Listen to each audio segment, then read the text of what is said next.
ஜனவரியில கஷ்டப்பட்டேன், பிப்ரவரியில நஷ்டப்பட்டேன், மார்ச்ல துன்பப்பட்டேன், ஏப்ரல்ல துயரப்பட்டேன், மேல அசிங்கப்பட்டேன், ஜூன்ல அவமானப்பட்டேன், ஜூலைல கேவலப்பட்டேன், ஆகஸ்ட்ல கவலைப்பட்டேன், செப்டம்பர்ல செலுத்தப்பட்டேன், அக்டோபர்ல புதைக்கப்பட்டேன், நவம்பர்ல காத்தடிக்கப்பட்டேன், டிசம்பர்ல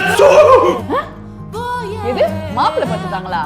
உன் உடம்பு பறிக்கிறதுக்கு நான் ஹெல்ப் பண்றானா? அவனே தண்ணி தொப்பு மாதிரி இருக்கான். உங்களை மாதிரி யாரால அந்த பாபாவை நல்லா பார்த்துக்க முடியும்? அது அந்த லட்சுமி அம்மாக்கே நல்லா தெரியும். உங்க இடத்த நீங்க யாருக்கு விட்டு கொடுக்காது.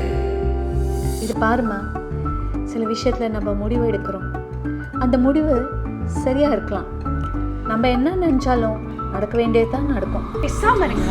இப்போ உங்களால தான் அவங்க பையனுக்கு கல்யாணம் பண்ணணும்னு நம்ம வீடு தேடி வராங்க. அப்ப ஜாதகம் பொறுத்து நல்லா இருக்கோ? 10 பொருத்தமும் நல்லா இருக்கான். கல்யாணம் ஒன்று நடந்தால் அது